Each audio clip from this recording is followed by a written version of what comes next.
আজকাল আমরা যখন বয়ান করি, সুদের বিরুদ্ধে কথা বললে সুদখোর রাগ করে, ঘুষের বিরুদ্ধে কথা বললে ঘুষখোর রাগ করে, দুর্নীতির বিরুদ্ধে কথা বললে বলে যে হুজুর রাজনীতির বয়ান করে, আল্লাহ রসুলের কথা কয় না। তা আল্লাহ রসুল খালি জান্নাত জাহান্নামের ওয়াজ করছে নাকি? কোরআনে কারিমে দুর্নীতির বিরুদ্ধে নাই?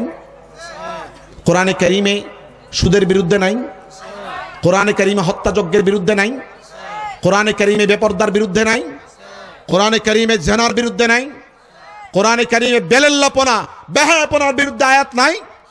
কোরআন একটি সার্বজনীন কিতাব, যেই কিতাবের মধ্যে একজন মানুষের জীবনে যা প্রয়োজন সব আল্লাহ পাক দিয়ে দিছে। আমরা তো কোরআন পড়ি বাপ মারা গেলে, ঠিক না? হুজুর কোরআন শিবটা দেন একটু পড়ি, হ্যাঁ, পইরা চুমা দিয়ে রেখে দেই। কোরআন বাপ মা আত্মীয় স্বজন মারা গেলে তেলাওয়াত করার কিতাব না, কোরআন মানার কিতাব। যখন আমি বাপ মারা গেলে কোরআন পড়ি, তখন কোরআন আক্ষেপের সাথে বলে আঁখোं पे लगाया जाता हूं, ताकों पे सजाया जाता हूं, बूसा भी लगाया जाता हूं। আমাকে চোখে লাগান, আমাকে চুমা দেন, আমাকে থাকের মধ্যে রেখে দেন, फिर भी मैं अकेला रह जाता हूं, এরপরও আমি একাকী, আমাকে কেউ নেয় না। অর্থাৎ কোরআন এটা আমলের কিতাব, এটা তেলাওয়াত তো আছেই, এটা দিয়ে একজন মানুষের জীবন পরিবর্তন হবে। কোরআন দুনিয়াতে আসার আগে নবী মুহাম্মদুর রাসূলুল্লাহ সাল্লাল্লাহু আলাইহি ওয়াসাল্লাম বিশ্ব জগতে আগমন করার আগে পৃথিবীর মানুষগুলো আর জানোয়ারের মধ্যে কোনো পার্থক্য ছিল না। ছিল? কোরআন পৃথিবীতে আসার পরে পৃথিবীর মানুষকে আশরাফুল মাখলুকাত স্বীকৃতি দিয়েছে, আশরাফুল মাখলুকাত ঘোষণা দিয়েছে।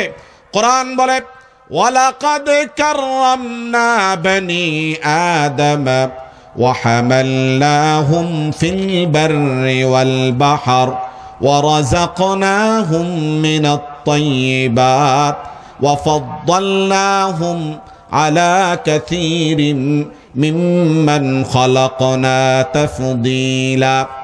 কোরআন বলে আমি মানব জাতিকে, বনি আদমকে, আদমের সন্তানকে পৃথিবীর শ্রেষ্ঠ সৃষ্টির সেরা আশরাফুল মাখলুকাত ঘোষণা দিলাম। আল্লাহ তাআলা আমাদেরকে 18,000 মাখলুকের মধ্যে, আল্লাহর 18,000 প্রাণীর মধ্যে সর্বশ্রেষ্ঠ ঘোষণা দিয়েছেন। বলেন সুবহানাল্লাহ। খুশি না বেজার? খুশি না বেজার? আল্লাহ তাআলা যদি মানুষ না বানায় কুকুর বানাইতো, কিছু করার ছিল? হ্যাঁ, আচ্ছা কুকুর না বানাইছে, আল্লাহ মুসলমানের ঘরে জন্ম না দিয়ে ইহুদির ঘরে জন্ম দিত, কিছুই করার ছিল? আল্লাহর নিয়ামত, এটা অনেক বড় নিয়ামত। আল্লাহ ইমানদারের ঘরে জন্ম দিছেন, মা বাপ দাদা 14 গোষ্ঠী ইমানদার, আগে পরে সব ইমানদার। এটা তো কত বড় নিয়ামত, বুঝেন নাই? আমরা তো নিয়ামত বুঝিও না, শুকরিয়া আদায় করবো কি? নিয়ামতই তো বুঝি না। কারণ যার মুখ তিতা হয়ে গেছে, সারাদিন যদি মিষ্টি শিরা ওখানে তিতাই লাগে। ধর্মের ব্যাপারে আমরা তিতা হয়ে গেছি, আহকামাতের ব্যাপারে মানা না মানা, হালাম হারাম হালালের ব্যাপারে আমাদের মুখ তিতা হয়ে গেছে। আমরা এটি বুঝি না, এটি বাদ দেন হুজুর, একটু জান্নাত জাহান্নামের ওয়াজ করেন। জান্নাত জাহান্নাম কি আমল ছাড়া পাওয়া যায়? কথা কয় না। আল্লাহ কি জান্নাত এত সোজা? আপনি ইমানদার হইছেন, আল্লাহ জান্নাত দিয়ে দিব? হ্যাঁ, দুনিয়ার কোনো ভিআইপি জায়গায় হইতে হলে তো আপনার ভিআইপি হওয়ার লাগে। এই যে পোশাক আপনি পরছেন, এই পোশাক দিয়ে আপনি শেরাটন হোটেলে ঢুকতে পারবেন? কথা কয় না। আপনি সোনারগাঁও হোটেলে ঢুকতে পারবেন? রেডিসনে যেতে পারবেন? বাংলাদেশের সবচেয়ে দামি হোটেল? পারবেন না। কারণ সব জায়গার একটা পরিবেশ আছে, সব জায়গার একটা গেটআপ আছে, সব জায়গার একটা সুন্দর পোশাক পরিচ্ছেদ আছে। আপনি সেখানে জান্নাতে যেতে হলে আপনি জান্নাতি হইতে হইব, আপনার আচরণ জান্নাতি হইতে হবে, আপনার চালচলন জান্নাতি হইতে হবে, আপনার ব্যবহার জান্নাতি হইতে হবে। আপনার ব্যবহার হলো অন্যরকম, আপনি জান্নাত আশা করেন কেন? কথা বুঝে আসছে? হ্যাঁ, আবার জান্নাতে যাওয়া অনেক সোজা যদি ইমানটা পাক্কা থাকে। কি থাকে? আবার এক শ্রেণী বলে হুজুর আমার ইমান পাক্কা, নামাজ না পড়লে কি হইব? এরকম মতো কিছু শ্রেণী আছে না? একজনে আমি নামাজ না পড়লে কি হইব? জীবনে কেউ হক মেরে খাই নাই, জীবনে কেউ আমার কিছু 2 টাকা পাইব না। আমি বলি যে কোনোদিন কোনো মানুষের হক মেরে খাই নাই, 1 টাকাও মারে নাই, বোনদের অংশ মারে নাই, সবার হক আদায় করছে, এলাকাবাসীর হক আদায় করছে। একেবারে কেউ তার কাছে 2 টাকা পায়ও না, পাবেও না, কিন্তু নামাজ পড়ে না। আমি বলবো সে কি ভালো মানুষ না খারাপ মানুষ? বলেন, জোরে কয় না। সে পৃথিবীর সবচাইতে খারাপ মানুষ। বলেন তো, যার কাছে মানুষ 1 টাকাও পায় না, বোনের হক মারে নাই, ভাইয়ের হক মারে নাই, সমাজের হক মারে নাই, প্রতিবেশীর হক মারে নাই, সমাজের হক মারে নাই, দোকানদার কেউ টাকা পায় না, দেওয়ার লগে লগে টাকা দিয়ে দেয়, খুব ভালো মানুষ কিন্তু নামাজ পড়ে না। আপনি বলবেন এই লোক ভালো না খারাপ? অনেকে বলতে চায় না। এই লোক পৃথিবীর সবচেয়ে নিকৃষ্ট মানুষ। আমি বলছি না, আল্লাহ রসুল বলছে, আল্লাহ রসুল বলেছেন সবচেয়ে খারাপ মানুষ। কেন? সে আল্লাহর সৃষ্টির সাথে ভালো ব্যবহার করে আল্লাহর সাথে খারাপ ব্যবহার করতেছে। আমগো গ্রাম দেশে কয় মাথারে লাঠি দিয়া টুপিরে সালাম। গ্রামে একটা প্রবাদ আছে, কয় মাথারে লাঠি দিয়া টুপিরে সালাম। বুঝেন নাই? আল্লাহ হলেন সব কিছুর মূলে। আল্লাহর ইবাদত না করে, আল্লাহর সঙ্গে গাদ্দারি করে, আল্লাহর বান্দার সঙ্গে সদ্ব্যবহার, লা তাআতা লিমাখলুকিন ফি মাসিয়াতিল খালিক, স্রষ্টার অবাধ্যতা কইরা সৃষ্টির সঙ্গে ভালো ব্যবহার মধ্যে, সৃষ্টির আনুগত্যের মধ্যে কোনো আনুগত্য নাই, কোনো ইবাদত নাই। কথা বুঝে আসছে? মাসলাটা পরিষ্কার করবেন। আমি কিন্তু খারাপ মানুষ বলছি। কে বলছে এটা? আল্লাহ বলছে। হ্যাঁ, একজনে 5 ওয়াক্ত নামাজ পড়ে, কিন্তু মানুষের সঙ্গে তার লেনদেন একটু সমস্যা আছে। এটা কি নামাজের দোষ না তার ব্যক্তিগত দোষ? বলেন। কথা কয় না? আরো জোরে। এখন আরেক শ্রেণী বলে কে, আরে নামাজি এই কাম করে। এই যে তার ব্যক্তিগত খাসলসের সাথে নামাজটারে জোড়ায় দিল, তো যেন সে আব্দুল সালাম রে গালি দেয় নাই, হ্যাঁ নামাজ রে গালি দিছে। একজনে হজ করে আসছে, হজ করে এসে মিথ্যা কথা বলছে। দেখছেন হাজি হইয়া মিথ্যা কথা কয়, আপনি এটা বলবেন কেন? দেখবেন অমুকে মিথ্যা কথা বলে, তার হজকে কেন দোষ দিবেন? এই যে আমাদের সমাজে কিছু প্রবাদ, আমাদের সমাজে কিছু কুঅভ্যাস, এই প্রত্যেকটা কথা ইমানের বিরুদ্ধে যায়, আল্লাহর বিরুদ্ধে যায়। এই জন্য আপনি নামাজি মানুষ চুরি করছে, নামাজি হ্যাঁ চুরি করছে, এই জন্য কি আপনি বলবেন নামাজি মানুষরা চুরি করে? এটা বলবেন? হ্যাঁ, এটা তার বদ খাসলত, এটা ভিন্ন জিনিস, তার নামাজ ভিন্ন জিনিস। কথা বুঝে আসছে? আল্লাহ তাআলা এই নামাজের কারণে তার একদিন ভালো করে দিবেন, এটা ওয়াদা আছে। কিন্তু তুমি যে নামাজ না পড়ে চুরি করো, তুমি তো ভালো হওয়ার কোনো পথ নাই। কারণ ভালো হওয়ার পথই তো নামাজ, ঠিক না? এই জন্য খুব ভালো করে বুঝবেন, মন্তব্য করার ব্যাপারে খুবই সতর্ক। আমল ছাড়া জান্নাতে যাওয়া যাবে? আমল ছাড়া জান্নাতে যাওয়া যাবে?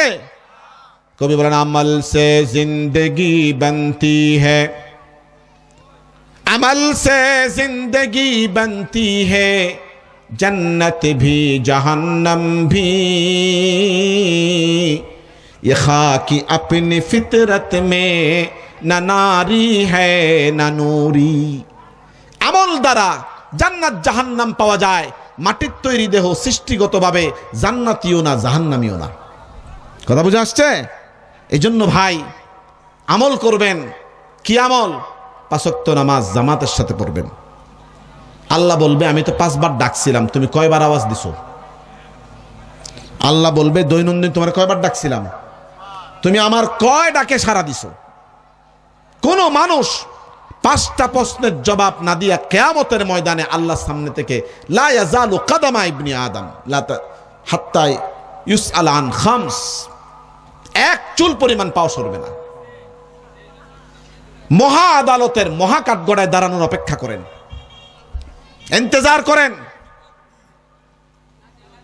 এই জন্য আমাদের কি লাগবে? আমল লাগবে। কি লাগবে? আমল লাগবে, আমল লাগবে। আমি একটি আয়াত তেলাওয়াত করেছি, আল্লাহ রসুল বলেন, আল্লাহ পাক বলেন, মুহাম্মাদুর রাসূলুল্লাহ ওয়াল্লাযীনা মাআহু। আল্লাহ রাসূল সাল্লাল্লাহু আলাইহি ওয়াসাল্লাম পৃথিবীতে কিছু স্বর্ণের মানুষ রেখে গেছে, বুঝছেন? কিছু অনুসারী রেখে গেছে। বিদায় হজের ভাষণে বলছে, লাআল্লি লা আরাকুম বাদা আমি হাযা, আমি হয়তো এই বছরের পরে তোমাদের সঙ্গে আর সাক্ষাৎ হবে না। লাআল্লি লা আহাজ্জুকুম বাদা হাজ্জাতি হাযিহি, হয়তো এই হজ ছেড়ে, এই হজের পরে তোমাদের সঙ্গে আর হজও করতে পারবো না। কিন্তু আমি তারাকতু ফীকুম আমরাইন, তোমাদের মধ্যে 2টা জিনিস রেখে গেলাম। লান তাদিল্লু মা তামাসসাকতুম বিহিমা, তোমরা কখনো পথভ্রষ্ট হবে না যতক্ষণ পর্যন্ত 2টা বিষয়কে, 2টা জিনিসকে দাঁত দিয়ে কামড়ে ধরে রাখবে। 1 নাম্বার হলো কিতাব আল্লাহ, আল্লাহর কোরআন রেখে গেলাম। 2 নাম্বার হলো ওয়া সুন্নাত রাসূলি, আল্লাহর রাসূলের সুন্নাত হাদিস রেখে গেলাম, আদর্শ রেখে গেলাম, এবং কিছু মানুষকে রেখে গেলাম। যেই মানুষগুলোর অনুসরণ করলে তোমার জন্য জান্নাতে যাওয়া অবধারিত। ওই মানুষগুলোর নাম হলো সাহাবায়ে কেরাম, যারা নবী আলাইহিস সালাতু ওয়াস সালামকে জীবদ্দশায় দেখেছেন, জীবিত অবস্থায় ঈমানের সাথে নবীকে দেখেছেন, নবীর প্রতি ঈমান এনেছেন, আল্লাহর রাসূলের সংস্রব লাভ করেছেন, সঙ্গত লাভ করেছেন। সকালবেলাও সাক্ষাৎ, বিকালেও সাক্ষাৎ, দুপুরেও সাক্ষাৎ, যুদ্ধের ময়দানেও সাক্ষাৎ, রাজপ্রাসাদেও সাক্ষাৎ। বলেন সুবহানাল্লাহ। এই মানুষগুলো, এদেরকে যদি অনুসরণ করো, ফাবিআইয়িহিম ইক্তাদাইতুম ইহতাদাইতুম, সাহাবীদের মধ্যে যাকে তোমরা অনুসরণ করবে অবশ্যই হেদায়েতের পথ পাবে। হেদায়েতের পথের সূচনা হলো জান্নাত, সূচনা হলো দুনিয়া। হেদায়েতের পথের শেষ গন্তব্য হলো জান্নাত। বলেন সুবহানাল্লাহ। এখানে উল্লেখযোগ্য 4 জন সাহাবীর কথা কোরআনে কারীমে ইঙ্গিতবাচকভাবে বলা হয়েছে। 4 জন সাহাবীকে কোরআনের এই আয়াতের মধ্যে ইঙ্গিত দিয়েছেন।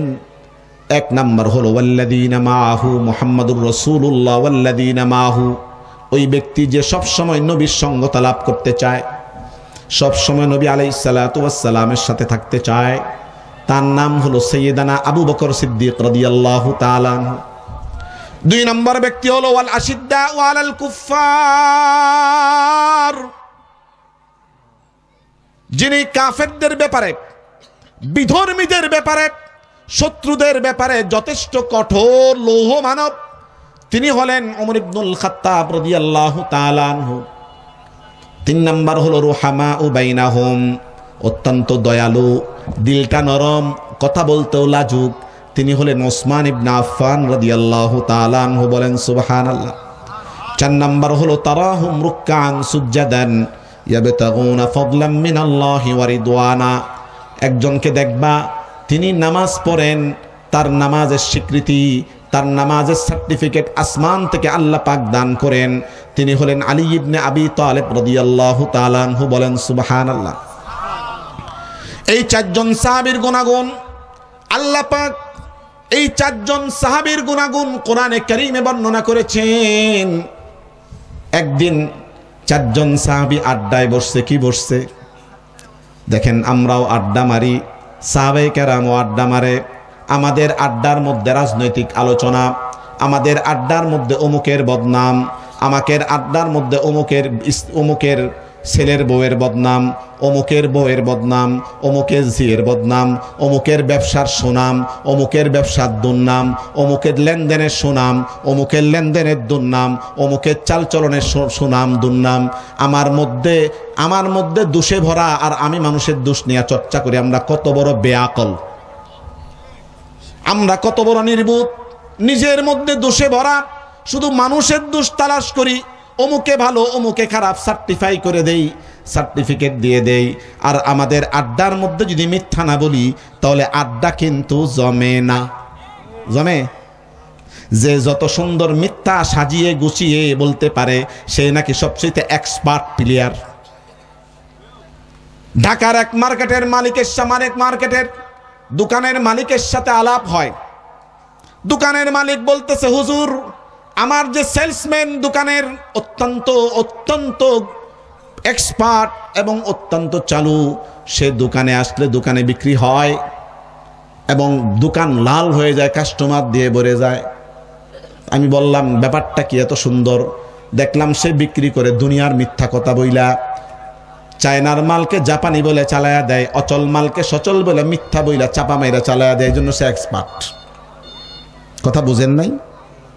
যে সেলসম্যান সাজিয়ে গুছিয়ে মিথ্যা বলতে পারে, মিথ্যা দিয়া অচল মাল চালায়া দিতে পারে, মিথ্যা বলে 2 নাম্বারি মাল চালায়া দিতে পারে, মিথ্যা বইলা আপনার ওই জাপানি মাল বইলা চায়নার মালকে জাপানি বলে চালায়া দিতে পারে, সে নাকি এক্সপার্ট। বলেন নাউজুবিল্লাহ। আমি বললাম, সে তো আপনাকে ধ্বংস করতেছে, আপনার দুনিয়ার উন্নতি করতেছে, কিন্তু পরকালটাকে ধ্বংস করে দিতেছে, ঠিক না? সে মিথ্যা বইলা ব্যবসা করে। আবার ব্যবসায়ীদের একটা ধর্ম দেখলাম, ব্যবসায়ীদের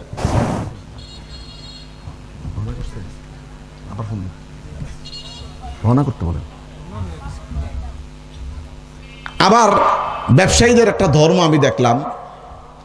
আবদুল্লাহপুরে আছে কিনা আমি জানি না, হুজুর আমার কিনা এত।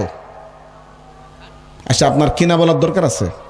এটাও মিথ্যা কইছে। কিন্তু কাস্টমারের থেকে লাভ করবার লাগে বলে যে আমি আপনার থেকে লাভই করি নাই, কিনাই তো এত। তা আপনি লাভ না করলে ব্যবসা করতে বসছেন কেন ভাই? লাভ তো করতে হইব নাকি? ইসলাম বলে কেনা কত এটা বলা যাবে না। আপনি ইসলাম এই কথা বলে এই পণ্যটা এত টাকা না হইলে বেচবো না, নিলে নেন না দিলে যান, এটা ইসলামের বিধান। কি বলেন? আপনি সাজিয়ে গুছিয়ে মিথ্যা বলার দরকার আছে? যেই কর্মচারী, যেই সেলসম্যান মিথ্যা বলে আপনার মাল চালায় দিল, সে আপনার ভালো করছে না খারাপ করছে? এখন তখন খারাপ করছে, দোকানে গেলে কেবেন ভালো করছে, ঠিক না? হুজুরের সামনে কি উল্টাপাল্টা কোন যে বলি, পিসা হুজুর বসা আছে, ওনার সামনে কেমনে কে ভালো করছে? এখানে যেই কথা সেখানে একই কথা বলতে হইব, বুঝেন নাই? আমরা তো কোন ধরনের মুসলমান জানেননি?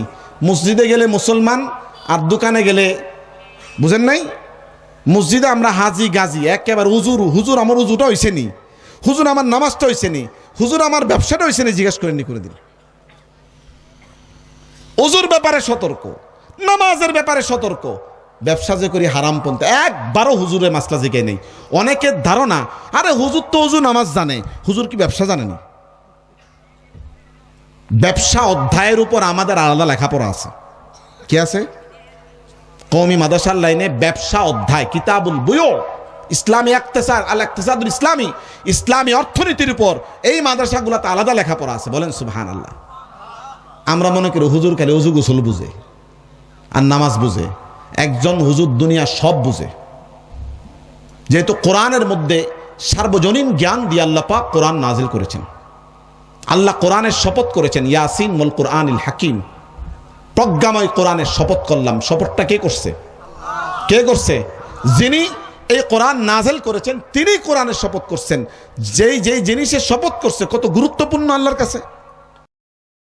কোরআনের মধ্যে এটা বুঝতে চান না কেন? আপনারা এটা বুঝবেন যে কোরআনের মধ্যে শুধু নামাজ আর ওযু গোসলের মাসলা নাই, কোরআনের মধ্যে ব্যবসা কেমনে চলবে এটাও আছে, পরিবার কেমনে চলবে সেটাও আছে, সমাজ কিভাবে চলবে সেটাও আছে, ব্যাংক কিভাবে চলবে সেটাও আছে, সচিবালয় কিভাবে চলবে সেটাও আছে, রাষ্ট্র কিভাবে চলবে, দেশ কিভাবে চলবে, এবং যত অর্থনৈতিক যত কর্মকাণ্ড সব কোরআনে কারীম আছে। একজন আলেম কওমি মাদ্রাসায় পড়ে, দেওবন্দি ধারায় পড়ে একজন আলেম যে হবে, আল্লাহ পাক কোরআনের উসিলায় তাকে সার্বজনীন জ্ঞানের অধিকারী বানাবেন। কথা বুঝে আসছে? আলেমদেরকে, ওলামায়ে কেরামকে জাহেল মনে করবেন না যে হুজুর আপনি এটা বুঝবেন না, এটা মনে করবেন না। হ্যাঁ, একজন আলেমের কাপড় জীর্ণ শীর্ণ হতে পারে, পোশাক জীর্ণ শীর্ণ হতে পারে, কিন্তু তার ভেতরে আল্লাহ পাক যে সম্পদ রেখেছে এটা পৃথিবীর সবচেয়ে দামি ম্যাগনেট। সুবহানাল্লাহ কয় না? আড্ডায় বসে, আমরা আড্ডায় বসে খালি মিথ্যা বলি না? আড্ডায় বসে যে বেশি চাপা মারতে পারে, হ্যাঁ আইলে আড্ডা জমে, আছে না এরকম? কি রে ভাই তুই আওস নাকে, আমরা অমুক দোকানে বসছি আড্ডাটা জমবো, কেরাই ডাকতেছে, চরম মিথ্যাবাদী ডাকতেছে, আয়া খালি মিথ্যা কই আড্ডা জমবে। কিন্তু সাহাবায়ে কেরাম আড্ডা করছে, এই 4 সাহাবী আড্ডায় বসছে একদিন। আড্ডায় বৈশা যে আড্ডার পছন্দ কইরা ওই আড্ডার মধ্যে রাসূলুল্লাহ নিজেই শরীক হইছে, আল্লাহ পাক জিবরাইলকে বলছে তুমিও শরীক হও। কথা বুঝছেন? আড্ডাবাজি করবেন ইনশাল্লাহ?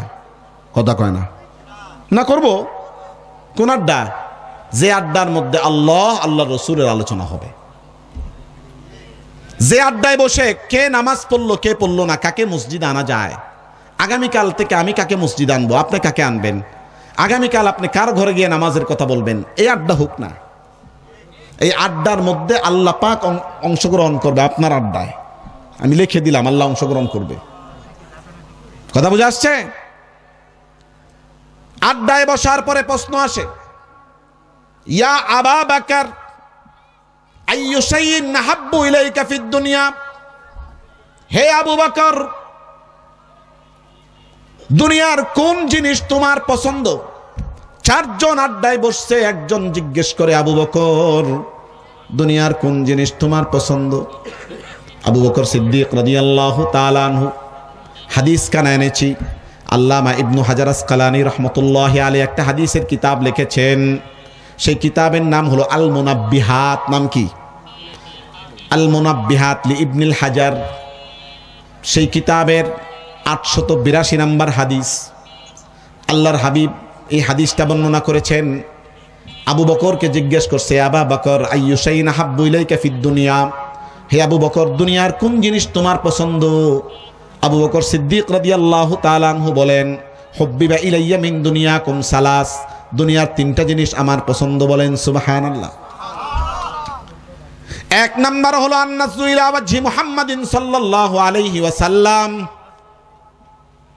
দুনিয়ার সমস্ত পেরেশানি, ব্যবসায়িক পেরেশানি, পারিবারিক পেরেশানি, সকল পেরেশানিগুলো শেষ করে যখন মুহাম্মদ সাল্লাল্লাহু আলাইহি ওয়াসাল্লামের চেহারার দিকে তাকাই, তখন আমার কাছে দুনিয়ার সবচাইতে ভালো লাগে। বলেন সুবহানাল্লাহ। কারণ আল্লাহর রাসূলের চেহারা মুবারক, এটা একটা বরকতময় চেহারা। বলেন সুবহানাল্লাহ। কি সৌন্দর্য রাখছে একজন 80 বছরের ইহুদি কাফের রাখাল, বয়স 80 বছরের উপর হবে। তৎকালীন যুগের মানুষ হায়াত বেশি পাইত, 80 বছরও টকবগ যুগের মতো লাগে। এখন যখন এক যুদ্ধের মধ্যে আল্লাহ রসুল তাবুতে বসা, জিজ্ঞাসা করছে, এই তোমাদের নেতা কোন ঘরে থাকে? দেখে ওই তাবুর ভিতরে গিয়া রসুল্লাহ চেহারার দিকে তাকে একটা চিৎকার দিছে। চিৎকার দিয়ে বলছে, ওয়াল্লাহি ইন্নাহু লাইসা বিওয়াজহিন কাযাব, আল্লাহর শপথ এরা মিথ্যাবাদীর চেহারা না। চিৎকার দিয়া পুরো অজ্ঞান হয়ে গেছে। জ্ঞান ফিরার পরে বলছে, এই মুহাম্মদের হাতে আমি ঈমান আনতে হবে। ইসলাম গ্রহণ করার পরে হুজুর আমাকে আমল দেন। কি আমল? এখন তো নামাজের সময় না, তোমাকে নামাজের কথা বলবো। রমজান মাস না, রোজা রাখতে বলবো। তোমার কাছে অর্থ টাকা পয়সা নাই, যাকাতের কথা বলবো। হজের মৌসুম না যে হজ করতে বলবো। বরং তুমি একটা কাজ করো, ময়দানে যুদ্ধ চলতেছে কাফেরের বিরুদ্ধে, তুমি গিয়া যুদ্ধে লড়ো। ওই রাখাল কালো, এখনো কোনো সাহাবী তাকে চিনে না, যুদ্ধের ময়দানে গিয়া যুদ্ধ শুরু করছে। যুদ্ধ শুরু করে অসংখ্য কাফেরকে জাহান্নামে পৌঁছে সেও শাহাদাত বরণ করছে। শাহাদাত বরণ করার পরে মুসলমানদের বিজয় হয়েছে। মুসলমানদের অনেকে ইন্তেকাল করছে, অনেকে শহীদ হয়ে গেছে। এখন সব শহীদদের লাশগুলো এক জায়গায় করতেছে, মুসলমানদের সব লাশ এক জায়গায় করছে আল্লাহ রসুলের নির্দেশে। সাহাবায়ে কেরাম আয়েশা বলে যে একটা কালো লোক, একটা কালো লাশ ময়দানের সাইডে পড়ে আছে, আমরা তারে চিনিও না, জানিও না, সে কি কাফের পক্ষের লাশ না মুসলমান পক্ষের লাশ। আল্লাহ রসুল বলে চলো দেখে আসি। গিয়া দেখে যে ওই কাফের ওই রাখাল সদ্য ইমানদার, সেই রাখালের লাশ। বলে যে এর লাশটা উঠাও, উঠায় বলে এর জানাজা আমি নিজে দেব, এর দাফন আমি নিজে দেব, একে আমি নিজ হাতে কবরে শোয়াবো। আল্লাহর পক্ষ থেকে আদেশ। এই ব্যক্তি রসুলের চেহারার দিকে তাকে ঈমান আনছে। বলেন সুবহানাল্লাহ। আবু বকর সিদ্দিক বলেন, আমার 3টা পছন্দ। 1 নাম্বার আল্লাহ রসুলের চেহারার দিকে তাকানো। 2 নাম্বার আল্লাহ রসুলের কাছে, রসুলের পদতলে আমার সমস্ত সম্পদ ব্যয় করা। 3 নাম্বার আমার একমাত্র কন্যা আয়েশা, প্রিয় কন্যা আয়েশাকে রসুলের কাছে বিয়ে দিয়া রসুলের কাছে রাখা। বলেন সুবহানাল্লাহ। আল্লাহ পাক আবু বকর সিদ্দিকের 3টা দোয়া কবুল করছে। বলেন সুবহানাল্লাহ। সাইয়েদিনা আবু বকর দুনিয়াতেও মুহাম্মদুর রাসূলুল্লাহর সাথে, পরকালেও রাসূলুল্লাহর সাথে, হিজরতেও সাথে একসঙ্গে মক্কা থেকে মদিনায় হিজরত করেছেন। মক্কা থেকে মদিনায় চলে গেছেন। রাতের বেলা কাকে নিয়ে গেছেন? শুধু আবু বকর। বলেন না সুবহানাল্লাহ। কন্যাকে আয়েশাকে বিয়ে দিছেন। সকল সম্পদ যা ছিল সব রাসূলুল্লাহর পদতলে ব্যয় করেছেন। কত বড় ভাগ্যের বিষয়। এবং পরকালেও কবরেও একসাথে আছেন। বলেন সুবহানাল্লাহ।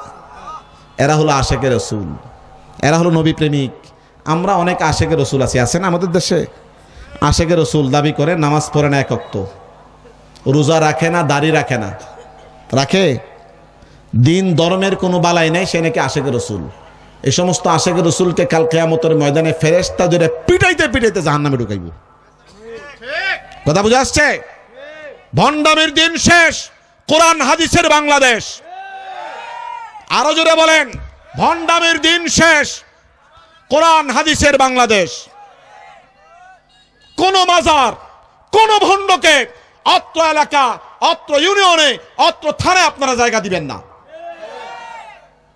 বন্ধ করতে হবে এগুলা। আবুল সরকার বাউল আর ফাউল, বাংলাদেশে যত বাউল আছে সব হলো 1 নম্বরের ফাউল। প্রত্যেকটা বাউল নারীবাস, ঘুষখোর, দুর্নীতিবাজ, বাংলাদেশের স্বাধীনতা বিরোধী। এরা বাংলাদেশের স্বাধীনতার সময় এই বাউলগুলো পাকিস্তানের পক্ষে রাজাকারগিরি করছে। এরা এখন মুক্তিযুদ্ধের সপক্ষে পরিচয় দিয়া সরাসরি আল্লাহকে গালি দেয়। আজকে আমাদের দেশে ইসলামী রাষ্ট্র নাই, ইসলামী হুকুমত নাই, এই জন্য আফসোস। এই বাউলকে গ্রেফতার করছে, গ্রেফতার করতে প্রশাসন বাধ্য হয়েছে। প্রশাসন জীবনও গ্রেফতার করতো না, কারণ আমাদের দেশের প্রথা হলো কেউ ইসলামের বিরুদ্ধে বললে তাকে নিরাপত্তা দেয় না। তার বাড়িতে পুলিশের ফোর্স পাঠায়, তার বাড়িতে নিরাপত্তা দেওয়া হয়। আমরা এমন দেশে বসবাস করি, কিন্তু জনতার উত্তাল তরঙ্গ, মানুষের ঈমানের আগুনের সামনে সরকার আর প্রশাসন তাকে গ্রেফতার করতে বাধ্য হয়েছে। কিন্তু আক্ষেপের বিষয়, আমাদের দেশের সুশীল রাজনীতিবিদ যারা 4টা ভোটের জন্য মন্দিরে গিয়া বলে দুর্গার শক্তি বেশি।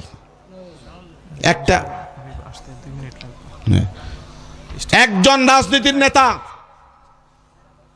সামান্য হিন্দুদের 2টা ভোটের জন্য দুর্গা পূজায় গিয়া বলছে, রাজনৈতিক নেতা, একটা বড় দলের নেতা বলছে দুর্গার শক্তি বেশি। বলেন নাউজুবিল্লাহ। কোন মানুষ যদি ইমানের সাথে বলে যে দুর্গার শক্তি বেশি, সাথে সাথে সে বেঈমান হয়ে যাবে, কারণ দুর্গার শক্তি বেশি এই কথা বলা মানে আল্লাহর শক্তি নাই। নাউজুবিল্লাহ। আর আল্লাহ ঘোষণা করছেন ইন্নাল্লাহা আলা কুল্লি শাইইন কাদির, নিশ্চয় আল্লাহ সবচেয়ে বেশি শক্তিশালী। দুর্গার শক্তি বেশি এই কথাটা কার বিরুদ্ধে যায়? কথা কয় না, কার বিরুদ্ধে যায়? আরো জোরে। দুর্গার শক্তি বেশি যে বলছে তার ঈমান আছে? যদি ঈমান না থাকে স্ত্রীও নাই। কেউ যদি বেঈমান হয় অটো তার স্ত্রী 3 তালাক হয়ে যায়, কারণ ধর্ম পরিবর্তন করলে স্ত্রী থাকে না, এটা মনে রাখবেন। এরপরে সে যতবার স্ত্রীর কাছে গেছে জেনা করছে। ওই রাজনৈতিক নেতাকে আমি আজকের মঞ্চ থেকে আহ্বান করছি, আপনি পুনরায় প্রকাশ্যে ঈমান আনেন, কালেমা পড়ে মুসলমান হন। এই আবুলের পক্ষে তৌহিদি জনতা আলেম উলামার নেতৃত্বে আবুলকে অ্যারেস্ট করাইছে। আমাদের দেশের আরেক রাজনৈতিক নেতা বলে যে এই বাউল যারা আছে তারা গ্রামগঞ্জে মানুষের ঐতিহ্যকে রক্ষা করে, মানুষকে গানের মাধ্যমে শান্তি দেয়। বলেন নাউজুবিল্লাহ। যেই গান হারাম, এটাকে মানুষকে শান্তি দিতে পারে? গান হালাল না হারাম? ভাই, গান যদি হালাল হইতো আজকের এই মঞ্চে আমি গান গাইতাম, আর বড় বড় শিল্পী আনতাম না গান গাইবার লেগা। এতেই প্রতীয়মান হয় গান হারাম। হারাম কাজের জন্য যদি মঞ্চ তৈরি করে, ওই মঞ্চ যেই বেড়া তৈরি করে সে জাহান্নামে যাওয়ার জন্য ওই কাজটাই যথেষ্ট। হারাম কাজের জন্য যদি কেউ মাইক ভাড়া দেয়, মাইক যেই কাজের জন্য ভাড়া দিছে ওই জাহান্নামে যাওয়ার জন্য এই মাইক ভাড়া দেওয়াই তার জন্য যথেষ্ট। বাউল সরকার, আবুল না তাবুল, এই বদমাশ, এই কুলাঙ্গার, ইসলামের শত্রু, আল্লাহর শত্রু, দেশের স্বাধীনতার শত্রু, সে আমার আল্লাহকে সরাসরি গালি দিছে। আমার আল্লাহ সম্পর্কে সরাসরি এমন মন্তব্য করছে যেই মন্তব্য আমার মুখে আসতেছে না। আমরা চুপচাপ বসে আছি, তার বিরুদ্ধে তার এলাকার কিছু লোক চেতছে, পুরো বাংলাদেশ আগুনে জ্বলা উচিত ছিল। আমি মনে করি ভূমিকম্প হয়েছে এই কারণে ভূমিকম্প হয়েছে। আল্লাহকে গালি দেওয়া হয়েছে, মুসলমান চুপচাপ বসে রয়েছে। ভূমিকম্প এই জন্য হয়েছে, আমাদের পাপের কারণে হয়েছে আর আবুলের কারণে হয়েছে। কথা কয় না? কথা ঠিক কিনা বলেন? ভূমিকম্প বন্ধ করতে হলে এই আবুলদেরকে, আবুল সরকারকে গ্রেফতার করতে দ্রুত তাকে ফাঁসির ব্যবস্থা করতে হবে, তার ফাঁসি দিতে হবে। আল্লাহর কসম করে বলি, এ আল্লাহর দুশমনদেরকে ফাঁসিতে ঝুলানোর পরে আল্লাহর রহমত নাজিল হবে আল্লাহর জমিনে। কথা বুঝে আসছে? বাউল গান, ফাউল গান, জারি গান, এগুলা বন্ধ করতে হবে সমাজ থেকে। আজকে সমাজে অন্যায় বন্ধ হয় না কেন? এই সমস্ত গান বাদ্য, এই সমস্ত আবুল তাবুল বাউল ফাউলদেরকে আমরা প্রাধান্য দেই এই জন্য। কথা বুঝে আসছে? আল্লাহর কাছে দোয়া করবেন। আপনাদের কাছে একটা কথা বলি, যুবকেরা আছেন, এলাকার দায়িত্বশীলরা আছেন, এলাকার মুরব্বীরা আছেন, সকলের কাছে একটা আবদার, এলাকায় কোনো গানের অনুষ্ঠান হইতে দিবেন না। কোনো বাড়িতে গায়ে হলুদের নামে সারা রাত ভণ্ডামি, সারা রাত গান বাদ্য করতে দিবেন না, ওয়াদা করেন। মুফতি আরিফ বিন হাবিব দামাত বারাকাতুম চলে আসছেন, উনি বয়ান করবেন। আমার কথা আমি শেষ করছি, আমি অসম্পূর্ণ কথা রেখে চলে গেলাম। তবে একটু বসেন, চেয়ার দেন, চেয়ার আছে না? হুজুর বসেন, হুজুর বসেন। আমি একটা কথা আপনাদেরকে অন্যকে জ্ঞান নিতে চাই। মাহফিল কেন হয়?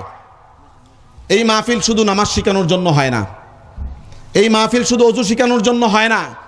এই মাহফিলগুলো হয় আপনার আমার ভিতরে ঈমানের বুঝ দেওয়ার জন্য। আপনার আমার মেজাজ যদি ঈমানের মেজাজ হয়, শরীয়তের মেজাজ হয়, এই মেজাজ কখনো অন্যায়কে বরদাস্ত করবে না। করবে? কথা কয় না। মাহফিলের সারমর্ম কি? এই যে রাত বৈরাগ মাহফিল করতেছেন, ওলামায়ে কেরাম আসতেছে, আমরা চিৎকার করতেছি কেন? এগুলোর মর্ম কি? উদ্দেশ্য কি? উদ্দেশ্য হলো আপনার আমার ভেতরে যেন ঈমানের মেজাজ, ঈমানের স্বভাব এটা যেন ঢুকে। যদি ঈমানের স্বভাব ঢুকে, যদি ঈমানের স্বভাব ঢুকে, তাহলে আমরা অন্যায়কে বরদাস্ত করব না। ঠিক আছে? গান দেখলে গান বন্ধ করব, দলবদ্ধভাবে গান বন্ধ করব। জারি গান, বাউল গান, ফাউল গান, এগুলো সব আমরা বন্ধ করব ইনশাল্লাহ। বলেন, আরো জোরে বলেন ইনশাল্লাহ। কে কে বন্ধ করবেন হাত তোলেন।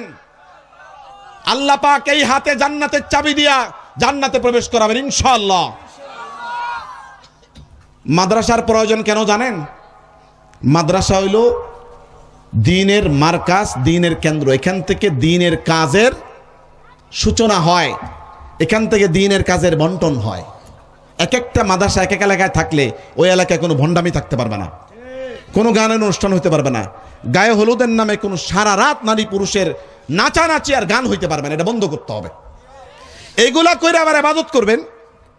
হজবি কিয়া কাবা কা, গঙ্গা কা স্নান বি, খুশ রাহে রহমান বি, রাজি রাহে শয়তান বি, এই জাতীয় মুসলমান আল্লাহ দরকার নেই। কাবার হজ করলাম, আবার গঙ্গায় গিয়ে স্নান করলাম হিন্দুগুলোকে কেন? সহমর্মিতা প্রকাশ করার জন্য। আমরা সকলকে ভালোবাসি, একজন মুসলমান সকলকে ভালোবাসতে পারে না, নিষেধ। মানুষ হিসেবে ভালোবাসেন, সকলের কর্মকে আপনি ভালোবাসতে পারবেন? হ্যাঁ, আপনি হিন্দুর পূজায় গিয়ে মিষ্টি খান কেন? আপনি নিজে মিষ্টি কিনা খাইতে পারেন না? হিন্দুর পূজাকে আপনি ভালোবাসতে পারবেন না। আল্লাহ পাক ডিভাইড করে দিছে। আল্লাহ বলছে লাকুম দীনুকুম ওয়ালিয়া দিন, তোমার ধর্ম তোমার, তার ধর্ম তার। আল্লাহ ডিভাইড করছে, আল্লাহ বিভাজন করছে, আমি মিলানোর কি? কথা বুঝে আসছে? কাবার হজ করলাম, গঙ্গায় স্নানও করলাম, রহমানও খুশি থাক, শয়তানও নারাজ না হোক, এই ইমানদার দরকার নাই। ইমানদার সে যে অন্যায়কে বরদাস্ত করবে না, যে কোনো গান বাদ্যকে বরদাস্ত করবে না, যে হারামকে বরদাস্ত করবে না, যে কোনো জুলুমকে বরদাস্ত করবে না, এটার ব্যাপারে সে প্রতিবাদী হবে, এটাকে বন্ধ করার জন্য সর্বোচ্চ চেষ্টা করবে। আল্লাহ পাক আমাদেরকে সেরকম ঈমান দান করেন। এই জন্য জামিয়া আমিনিয়া মাদ্রাসা একটা দ্বীনের মার্কাজ। আপনাদের সন্তানদেরকে এখানে দিবেন, সুসন্তান হবে ইনশাআল্লাহ, খোদার কসম। এই সন্তান আপনার সুসন্তান হবে। কেন? যার ভিতর কোরআন ঢুকবে, পৃথিবীর সবচেয়ে বেশি ভদ্র সে। বলেন সুবহানাল্লাহ। কোরআন তো মানুষকে মানুষ বানায়। কোরআন আসার আগে মানুষগুলো জানোয়ারের চেয়ে খারাপ ছিল, কোরআন আসার পরে তাদেরকে মানুষ বানাইছে। লিইখরিজাকুম মিনাজ যুলুমাতি ইলান নূর। মানুষ ছিল অন্ধকারে, কোরআন আসার পরে মানুষ আলো পেয়েছে। মানুষ ছিল পশুর মতো, কোরআন আসার পরে মানুষ তার মনুষ্যত্বের পরিচয় পেয়েছে। বলেন সুবহানাল্লাহ। এই জন্য জামিয়া আমিনিয়া মাদ্রাসা আপনাদের সন্তানদেরকে দিবেন, মাদ্রাসাকে সহযোগিতা করবেন, মাদ্রাসার দিকে সুনজর দিবেন, আমাদেরকে সুপরামর্শ দিবেন, আমরা যেন মাদ্রাসা সুন্দর সুষ্ঠু পরিচালনা করতে পারি। দোয়া চাই। এবং মুফতি আরব বিন হাবিব দামাত বারাকাতুহুম এসেছেন, তিনি বয়ান করবেন। হুজুরের বয়ান অত্যন্ত গুরুত্ব দিয়ে শুনবেন, সাইটে কোনো আওয়াজ করবেন না। এদিকে যা দাঁড়ায়ছেন আল্লাহর ওয়াস্তে একটু সামনে চলে আসেন, এদিকে কেউ দাঁড়াবেন না, কারণ বয়ানের সময় সাইটে কথা বললে বক্তার ক্ষতি হয়, ডিস্টার্ব হয়। অত্যন্ত গুরুত্বপূর্ণ কথা বলবেন। সারা বাংলাদেশের মানুষ ওনার কথা শোনার জন্য বসে থাকে। কথা বুঝে আসছে? সারা বাংলাদেশের মানুষ রাত 3টা পর্যন্ত বসে থাকে আরিফ বিন হাবিবের বয়ান শোনার জন্য। আপনার নিয়ামত পায়া নিয়ামতের কদর করেন। কথা বুঝেন নাই? বাচ্চারা স্বর্ণের দলা পাইলে ওইটারে বল মনে করে ফিক্কা বেড়ে ফেলা দেয়। আর স্বর্ণ কার বুঝে? স্বর্ণের দলা দাম কি বুঝেন নাই? বাচ্চারা খেলতেছে, এটা বল মনে করে ফেলাই দিছে। স্বর্ণকার রাস্তা দিয়ে যায় আর কি খিরে এটা লিয়া বুকে চললো। তাদের জর গর বেদানাত ইয়া বেদানাত জৌহারি, কদর গুল বুলবুল বেদানাত ইয়া বেদানাত শাহপরি। স্বর্ণের মূল্য স্বর্ণকার বুঝে, ফুলের মূল্য ফুল বিক্রেতা বুঝে, একজন আলেমের মূল্য দিনদার বুঝে। আল্লাহ তাআলা আমাদের সকলকে বুঝার তৌফিক দান করেন। ওয়া আখিরু দাওয়ানা আলহামদুলিল্লাহি রাব্বিল আলামিন। আসসালামু আলাইকুম ওয়া রাহমাতুল্লাহি ওয়া বারাকাতুহু।